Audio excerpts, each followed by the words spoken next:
حضرت خالد رضی اللہ عنہ اس قدر آزاد طبیعت کے مالک تھے کہ رسول صلی اللہ علیہ وآلہ وسلم اور حضرت ابو بکر صدیق رضی اللہ عنہ کے علاوہ کسی اور کے لیے ان کو سنبھالنا ممکن ہی نہ تھا۔ اس بات سے اندازہ کیجیے کہ ایک موقع پر عراق کی ایک جنگ میں فتح کے بعد جب آپ مرکز کی طرف لوٹ رہے تھے تو حج کا موقع آ گیا۔ حضرت خالد رضی اللہ عنہ نے حج کرنے کا فیصلہ کر لیا۔ اس میں بہت خطرہ تھا کیونکہ مسلمان فوجیں رومی اور ایرانی فوجوں سے عراق میں برسر پیکار تھی اور سپہ سالار سے دور ہونا خطرناک ہو سکتا تھا۔ حضرت ابو بکر صدیق رضی اللہ عنہ اس وقت خلیفہ تھے اور حضرت خالد رضی اللہ عنہ نے ان سے حج کی اجازت بھی نہیں لی تھی، لیکن حضرت خالد رضی اللہ عنہ کو خطرات مول لینے والے شخص تھے۔ انہوں نے پورے لشکر کو ہیرا کی طرف روانہ کیا اور بغیر کسی کو بتائے چند ساتھیوں کے ہمراہ انتہائی خاموشی اور سرعت سے مکہ پہنچ گئے اور حج ادا کیا۔ آپ نے بہت رازداری سے یہ حج ادا کیا اور مسلمان لشکر کو بھی پتہ نہ چل سکے۔ حضرت خالد رضی اللہ عنہ چند روز کے لیے غائب ہیں۔ آپ خاموشی سے حج کے لیے گئے بھی اور واپس بھی لوٹ آئے، لیکن جب اپنے لشکر میں واپس پہنچے تو ایک قاصد خلیفہ کا خط لے کر آیا اور اس خط میں انہیں بڑے پیار سے ڈانٹا گیا تھا کہ آئندہ ایسی حرکت نہ کرنا۔ حضرت خالد بن ولید رضی اللہ عنہ جیسے شاہینوں کو قابو کرنا کوئی آسان کام نہ تھا۔ حضور صلی اللہ علیہ وآلہ وسلم بھی آپ سے بہت درگزر فرماتے تھے۔ اس میں کوئی شبہ نہیں کہ حضرت خالد رضی اللہ عنہ کو بہت جلال اور ہیبت عطا کی گئی تھی۔ آپ سے امت رسول صلی اللہ علیہ وسلم کی ایک غیر معمولی ڈیوٹی لینا مقصود تھا۔ حضرت خالد رضی اللہ عنہ اس طرح کے بہت سے کام کرتے تھے کہ جن لوگوں کو اعتراض ہوتا، حضرت ابو بکر صدیق رضی اللہ عنہ ہمیشہ لوگوں کی شکایات پر ان سے درگزر کرتے تھے۔ بعض لوگوں نے یہ بھی کہا کہ سیدنا خالد رضی اللہ عنہ کو معزول کر دیا جائے۔ حضرت ابو بکر رضی اللہ عنہ کا جواب یہی ہوتا کہ جس تلوار کو اللہ نے دین کی سربلندی کے لیے بے نیاز کیا ہے، میں اس کو واپس نیام میں نہیں ڈال سکتا۔ یہی فرق ہے کہ ایک عام سپہ سالار اور ایک عظیم سپہ سالار میں۔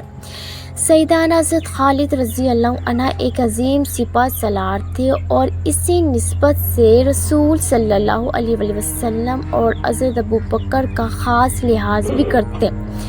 فتح عراق کی خوشخبری جب سیدنا حضرت ابو بکر رضی اللہ عنہ تک مدینے میں پہنچی تو آپ نے مدینہ میں اعلان کروایا کہ مبارک ہو، تمہارے شیر نے ایرانی شیر کو زیر کر لیا۔ مائیں قیامت تک خالد جیسا بیٹا پیدا نہیں کر سکتی۔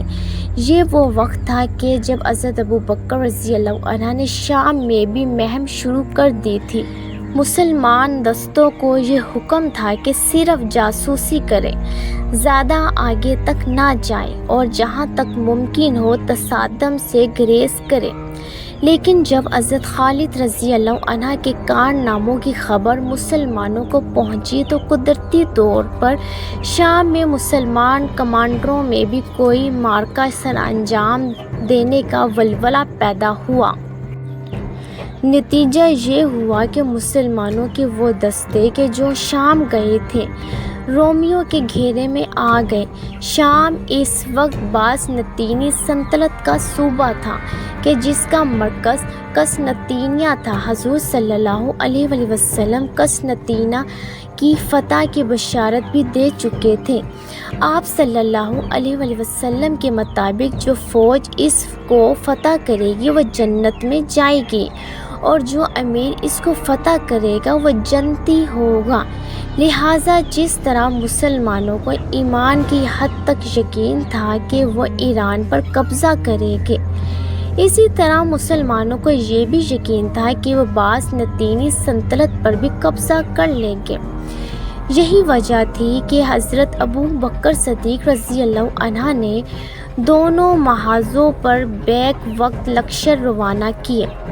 حضرت خالد رضی اللہ عنہ اس وقت عراق میں تھے، وہ مسلمان کے جو شام گئے تھے دشمنوں کے گھیرے میں آ گئے، اور تب حضرت ابو بکر صدیق رضی اللہ عنہ نے خط کے ذریعے حضرت خالد رضی اللہ عنہ کو حکم دیا کہ عراق کا محاذ دوسرے صحابہ کے حوالے کرے اور شام میں موجود مجاہدین کی مدد کے لیے روانہ ہو جائے۔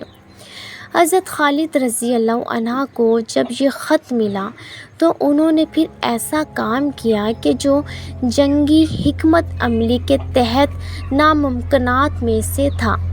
کوئی جنگی حکمت عملی کا ماہر سپہ سالار کام کرنے کا سوچ بھی نہیں سکتا تھا۔ عراق سے شام جانے کے دو باقاعدہ راستے تھے۔ ایک راستے پر رومی قلعے بنے ہوئے تھے اور وہاں سے بغیر جنگ کے گزرنا ممکن نہ تھا۔ دوسرا راستہ بہت طویل تھا اور وہاں سے شام کے مجاہدین تک پہنچنے میں بہت زیادہ وقت لگ جاتا۔ ایک تیسرا راستہ ریگستان سے ہو کر جاتا، مگر یہ راستہ کوئی بھی استعمال نہ کرتا کیونکہ انتہائی خطرناک تھا۔ کوئی بھی فوجی یا قافلہ اس راستے سے گزر نہ سکتا تھا کیونکہ اس راستے میں پانی کا ملنا محال تھا۔ گرمی میں راستہ بھولنے کا اندیشہ بھی تھا اور بھٹک جانے کی صورت میں موت یقینی تھی۔ سیدنا خالد بن ولید رضی اللہ عنہ نے اسی خطرناک راستے سے گزرنے کا فیصلہ کر لیا اور پھر وہ کام کیا کہ جو عرب کی تاریخ میں اس سے قبل کبھی نہیں کیا گیا تھا۔ ایک بوڑھا عرب کے جو کئی برس پہلے اس راستے سے گزرا تھا، اس کو فوج کا رہنما یا گائیڈ بنا کر پوری فوج لے کر اس ریگستان میں داخل ہو گئے۔ کئی روز کی شدید مسافت کے بعد کہ دھوپ کی شدت سے نابینا عرب آدمی فوت ہو چکا تھا کہ جس کے باعث پوری مسلمان فوج کے تباہ ہونے کا خطرہ پیدا ہو گیا تھا، آپ حیرت انگیز طور پر بالآخر شام جا پہنچے۔ حضرت خالد رضی اللہ عنہ کو ایمان کی حد تک یقین تھا کہ ریگستان ان کا راستہ نہیں روک سکے گا۔ حضرت خالد رضی اللہ عنہ کے پرچم پر عقاب بنا ہوا تھا۔ وہ شام میں جب داخل ہوئے تو جس وادی سے گزر کر گئے وہاں اپنا پرچم نصب کر گئے۔ آج تک اس وادی کو تنبیہ العقاب کہا جاتا ہے، یعنی عقاب والی پہاڑیاں۔ حضرت خالد رضی اللہ عنہ کے انتقال کے کئی سو سال بعد تک بھی وہ پرچم وہاں نصب رہا۔ عباسی خلیفہ معتصم جب اس علاقے سے گزرا تو کسی نے اس کو وہ جھنڈا دکھایا کہ جو قلعے پر لگا ہوا تھا۔ اس کو بتایا گیا کہ یہ وہ جھنڈا ہے کہ جو حضرت خالد رضی اللہ عنہ نے اپنے ہاتھ سے لگایا تھا۔ تو خلیفہ اسی جگہ پر اترا، اس جھنڈے کو بوسہ دیا، اپنی تمام فوج کو حکم دیا کہ جو کوئی بھی اس علاقے سے گزرے اس جھنڈے کے احترام میں باادب پیدل گزرے۔ اس کے بعد جب مسلمانوں کا زوال ہوا تو وہ جھنڈا بھی اپنی جگہ سے اکھڑ گیا۔ حضرت خالد رضی اللہ عنہ کا وہ شاندار کارنامہ تھا جو تاریخ اسلام کے اوراق میں صدیوں تک سنہرے حروف سے لکھا گیا ہے۔